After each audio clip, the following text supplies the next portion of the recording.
Baiklah, pada kesempatan hari ini kita akan membahas tentang kepemimpinan non-Muslim dalam perspektif Al-Quran. Jadi ada beberapa pendapat ya, bahwasanya kepemimpinan non-Muslim itu dibolehkan dan ada juga yang mengatakan bahwa kepemimpinan non-Muslim itu mutlak tidak boleh. Nah, kita mencoba berangkat dulu tentang alasan kenapa sampai dilarang untuk mengangkat pemimpin non-Muslim itu didasarkan atas dua hal. Yang pertama, kita berangkat dari sisi normatifnya, yaitu adanya sejumlah ayat Al-Quran yang melarang menjadikan mereka sebagai wali. Nah, wali di sini diartikan sebagai pemimpin. Nah, kemudian secara historis bahwasanya realitas bahwa Nabi tidak pernah menunjuk non-Muslim untuk menduduki sektor-sektor dalam pemerintahan seperti gubernur ataupun menjadi panglima. Demikian juga para khalifah sejak Abu Bakar sampai ke Khalifahan Utsmani. Mereka tidak pernah mengangkat non-Muslim sebagai gubernur atau panglima militer.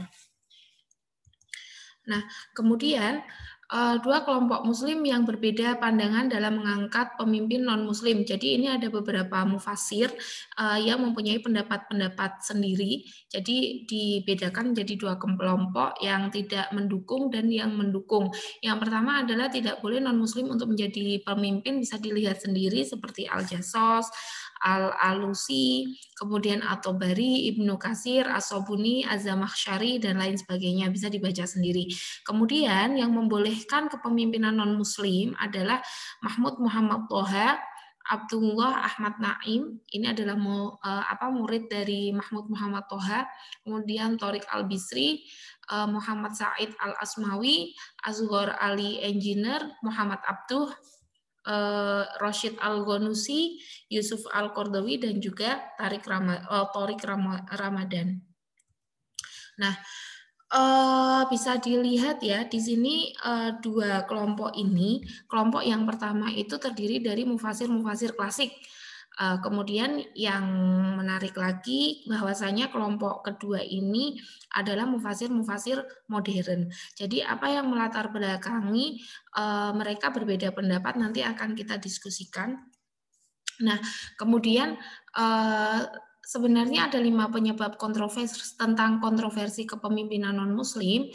Yang pertama, ditemukan posisi ganda di dalam Al-Quran. Jadi ada sejumlah ayat yang menerangkan tentang larangan kaum muslim untuk dipimpin oleh non-muslim, dan kemudian ditemukan pula ayat-ayat yang bernada membolehkan. Jadi ada ada ayat ganda seperti itu yang membolehkan dan yang melarang. Nah, kemudian yang kedua, perbedaan persepsi dalam memandang fungsi kepala negara. Nah, adanya perbedaan persepsi ini yang memecah kepada dua kelompok tadi, yaitu yang membolehkan dan tidak membolehkan. Jadi bagi kelompok-kelompok yang tidak membolehkan atas kepemimpinan non-Muslim adalah yang memaknai bahwasanya kepemimpinan itu adalah penerus kenabian. Dalam artian penerus kenabian ini maka akan membawahi masalah-masalah agama dan juga keduniaan.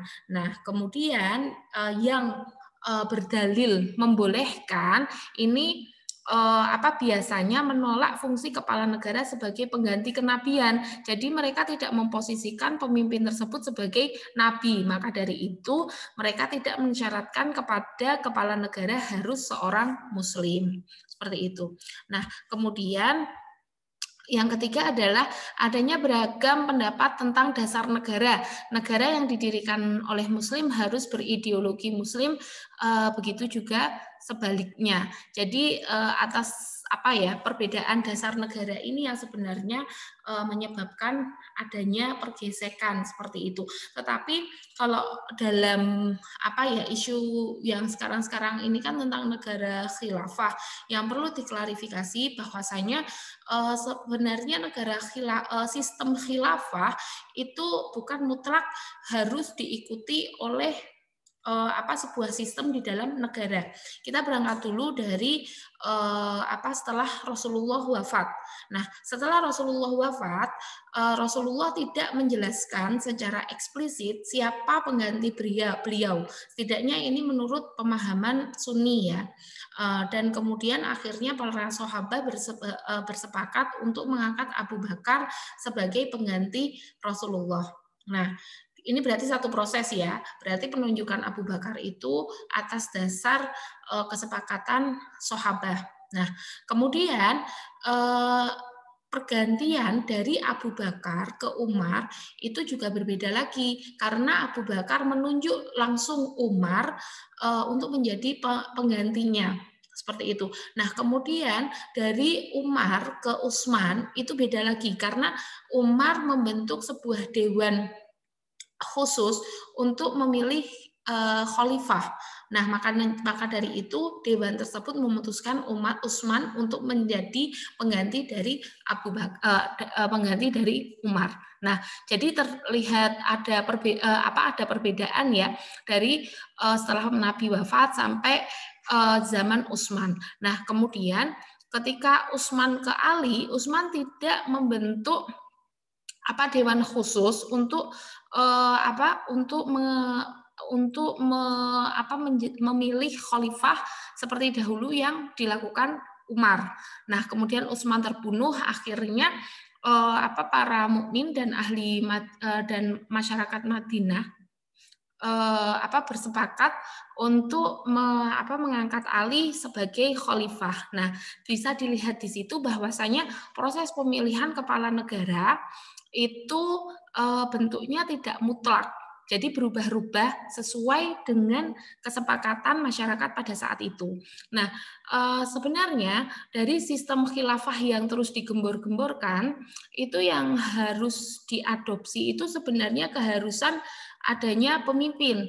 Jadi yang bisa kita adopsi dari sistem khilafah di Indonesia itu keniscayaan adanya pemimpin. Jadi pemimpin itu harus ada. Nah, sistem dari negara tersebut atau atau bahkan sistem pemilihannya itu tergantung ijtihadiyah dari masyarakat yang ada di daerah tersebut. Misalkan di Indonesia menganut sistem negara republik. Nah, itu adalah termasuk ijtihadiyah dari masyarakat Indonesia. Maka dari itu sistem khilafah itu tidak mutlak seperti itu. Oke, kemudian yang keempat, perbedaan pendapat dalam menilai kedudukan manusia sebagai khalifah di muka bumi. Ada dua pendapat ya di sini, yang eksklusif yang menerangkan bahwasanya seorang pemimpin itu adalah penerus kenabian. Jadi maka akan menghasilkan bahwasanya seorang kepala negara itu harus muslim. Ini adalah pendapat yang eksklusif. Kemudian ada yang inklusif, bahwasanya kepala negara itu terbuka bagi semua manusia, karena semua manusia itu berpotensi untuk memiliki prestasi, kapasitas, dan akseptabilitas untuk tampil menjadi khalifah, seperti itu. Nah, kemudian yang kelima, perbedaan sikap dan pandangan dalam memposisikan warga negara non-muslim. Nah, jadi ada yang memposisikan warga non-muslim itu sebagai warga negara kelas 2, dan ada juga yang memposisikan bahwa non-muslim itu adalah sebagai warga negara yang mendapat jaminan untuk mempergunakan hak-hak politiknya secara penuh. Nah, di Indonesia ini kebetulan memposisikan warga non-muslim itu di pandangan non-muslim itu adalah warga negara yang mendapatkan jaminan dan hak yang sama, seperti itu. Nah, kemudian kita lihat dulu dari ayat-ayat larangan untuk mengangkat pemimpin non-muslim.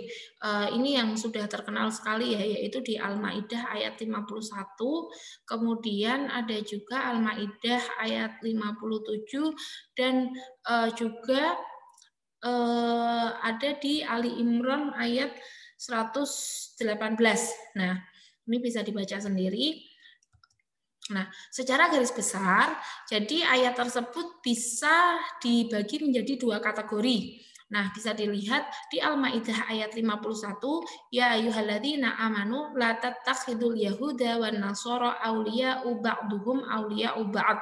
Nah, di sini ada pengkhususan yaitu ayat ini ditujukan untuk para ahli kitab. Nah, jadi yang pertama ini ada mengandung larangan khusus menjadikan ahli kitab dari Yahudi dan Nasrani sebagai pemimpin, sebagai wali.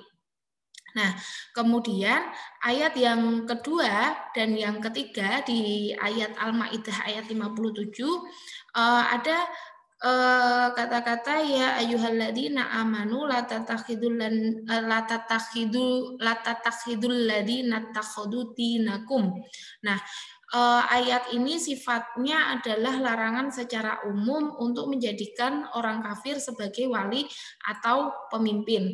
Nah, kemudian di ayat yang ketiga di Ali Imran ayat 118 adalah Al-Quran juga melarang kaum muslim menjadikan mereka sebagai teman kepercayaan atau teman setia. Ini arti dari bitonah. Bitonah itu adalah teman setia. Ini ya, ayat-ayat larangan ini sebenarnya banyak sekali, tetapi tiga ini adalah yang mewakili seperti itu. Nah, sebenarnya ketika ditelisik lebih jauh bahwasanya ayat-ayat di atas menegaskan alasan mengapa kok kaum muslim ini dilarang menjadikan orang kafir atau dan ahli kitab sebagai wali atau pemimpin. Itu sebenarnya kenapa? Karena kita ketahui bahwasanya di masa lalu, di masa Nabi, perlakuan non muslim kepada Islam itu menunjukkan permusuhan yang sangat yang sangat nyata. Kemudian mereka sering mengolok-olok agama Islam. Nah, yang pertama adalah misalkan ketika orang-orang kafir bertindak sewenang-wenang terhadap kaum muslim sebagaimana mereka pernah mengusir Nabi dari Mekah. Nah, itu adalah salah satu faktor. Nah, kemudian mengapa kok dilarang orang muslim untuk mengangkat mereka sebagai pemimpin ataupun teman dekat. Nah, kemudian yang kedua, sering mengejek dan mempermainkan agama dan keyakinan yang dianut kaum muslim. Nah, kemudian yang ketiga, banyak sekali kemudorotan yang disebabkan oleh kafir dan menimpa kaum muslim. Nah, kemudian yang keempat, ketika berhasil menjadi penguasa atas kaum muslim, mereka tidak akan memihak kepada kepentingan umat Islam. Jadi mereka akan mendiskriminasi umat Islam. Nah, kemudian yang kelima, berupaya untuk memurtadkan kaum muslim. Ini berpijak pada ayat lantardo ankal yahud wa nasoro hatta tatabi'a millatahum. Nah, kemudian kita berangkat dulu nih dari apa sih arti aulia? Kalau pemahaman orang pada umumnya aulia itu adalah sebagai pemimpin. Tapi saya yakin mahasiswa IAT sudah tahu sendiri bahwasanya kata aulia ini diartikan secara leksikal berasal dari kata waliyun yang berarti dekat. Nah, dalam kamus Lisanul Arab, kata wali ini diartikan dengan sodiqun atau teman. Nah, ini sudah pasti mahasiswa IAT sudah tahu semua ya. Kemudian ada yang mengartikan juga an-nasir. An-nasir ini adalah penolong. Kemudian menurut Al-Qiyah Al-Haroshi, selain menyebutkan kedua makna tersebut, juga menambahkan kata al-muhib. Jadi bisa jadi aulia itu adalah kekasih. Nah, sedangkan menurut An-Nadwi, aulia itu bisa berarti pelindung, teman, sekutu, dan ahli waris. Jadi secara garis besar aulia ini ada selain diartikan sebagai pemimpin, bisa juga diartikan sebagai orang yang dekat dengan kita yang akan menolong, melindungi, dan akan mengasihi kita. Itu adalah sosok seorang aulia. Jadi aulia ini tidak berarti seorang pemimpin secara mutlak, tapi orang-orang yang bisa memberikan perlindungan, bisa dijadikan teman, kemudian bisa memberikan kasih sayang seperti itu. Nah, Kemudian tafsir ayat-ayat larangan yang 3 tadi ini. Menurut As-Sobuni bahwasanya ini berarti kita berangkat dulu dari ulama-ulama klasik ya. Menurut As-Sobuni penerimaan terhadap kepemimpinan non-muslim dianggap sebagai penyangkalan terhadap perintah Allah dan sekaligus merupakan ketundukan terhadap pemerintahan tauhid atau berhala. Jadi kebanyakan penafsir-penafsir klasik ini mengartikan ayat Al-Quran secara tekstual. Jadi penyebab-penyebab kenapa kok non-muslim itu tidak boleh dijadikan pemimpin itu berlaku selamanya. Jadi mereka tetap memberlakukan apa yang terjadi di masa Nabi itu akan berlaku sampai masa sekarang. Nah, kemudian menurut Wahbah Zuhaili, jika kaum muslim mengangkat orang kafir sebagai wali atau pemimpin, maka segala rahasia kaum mukmin dapat diketahui oleh mereka. Jadi kan kalau dulu itu kan misalkan orang-orang munafik itu sering membocorkan rahasia-rahasia Nabi kepada kaum kafir. Nah, maka dari itu para mufasir klasik mengartikan bahwasanya memang tidak boleh mutlak untuk mengangkat orang kafir khaufan atau ditakutkan segala rahasia kaum mukmin dapat diketahui oleh mereka. Kemudian menurut Az-Zamakhsyari sangat logis kaum muslim dilarang mengangkat pemimpin dari orang kafir, mengingat orang kafir adalah musuh dari muslim dan tidak memungkinkan bagi seseorang untuk mengangkat musuhnya sebagai pemimpin. Jadi tetap memposisikan orang non-muslim itu sebagai musuh. Nah, jadi sangat terlihat sekali ya bahwasanya ayat tersebut ditafsirkan secara tekstual. Nah, kemudian tapi As-Sobuni ini juga mempunyai pendapat lain ya, bahwasanya yang dimaksud pelarangan di sini itu adalah selain mereka itu dilarang untuk menjadi pemimpin utama, itu menurut As-Sobuni bahwasanya mereka juga dilarang untuk mengisi jabatan-jabatan urusan kecil apapun yang ada sangkut pautnya dengan urusan umat Islam. Seperti misalkan menjadi umal, pegawai atau karyawan, menjadi khodim, yaitu pembantu, tugas-tugas kenegaraan di bawah kepala negara. Jadi tidak boleh mutlak seorang pemimpin itu menduduki jabatan-jabatan pemerintahan. Kemudian dari Wahbah Zuhaili, yang dilarang adalah menyerahkan jabatan-jabatan publik yang strategis, mulia, dan terhormat, semisal kepala negara. Tetapi karena Khalifah Umar bin Al-Khattab yang pernah mengangkat non-muslim asal Romawi untuk menangani masalah administrasi. Jadi Khalifah Umar pernah mengangkat non-muslim asal Romawi untuk menangani masalah administrasi. Jadi menurut Wahbah Zuhaili ini dibolehkan untuk menyerahkan jabatan-jabatan publik, tapi bukan jabatan yang strategis seperti kepala negara. Jadi As-Sobuni dan Wahbah Zuhaili ini berbeda pendapat. Kemudian kebijakan Umar yang mengangkat non-muslim untuk menduduki sektor tertentu kemudian diikuti oleh para khalifah sesudahnya, di mana para khalifah dinasti Abbasiyah banyak melibatkan orang-orang Yahudi dan Nasrani dalam masalah-masalah kenegaraan. Nah, kemudian kita masuk kepada ayat-ayat yang membolehkan. Ini silakan dibaca sendiri di Al-Mumtahanah ayat 7 sampai surah Mumtahanah Al-Mumtahanah ayat 7 sampai 9. Menurut Abduh, jika ayat-ayat yang melarang pemimpin non-muslim itu dikaitkan dengan ketiga ayat di atas, jadi Al-Maidah ayat 51, ayat 57, kemudian Ali Imran ayat 118 dikaitkan atau dimunasabahkan dengan tiga ayat ini, maka menjadi jelas bahwa larangan tersebut terikat dengan syarat jika mereka melakukan pengusiran terhadap Rasulullah dan kaum mukmin dari tanah airnya karena alasan keimanan. Jadi non-muslim itu tidak boleh dijadikan pemimpin jika mereka melakukan hal-hal seperti yang disebutkan di dalam surah Mumtahanah ayat 7 sampai 9. Misalkan ini yang sudah saya bold merah, lam yuqatilu mereka di ayat 9 qatalukum fiddin wa akhrajukum min diyarikum wa dhaharu ala ikhrajikum antawallauhum. Nah, jadi ketika mereka melakukan pengusiran atau mereka melakukan permusuhan kepada umat muslim.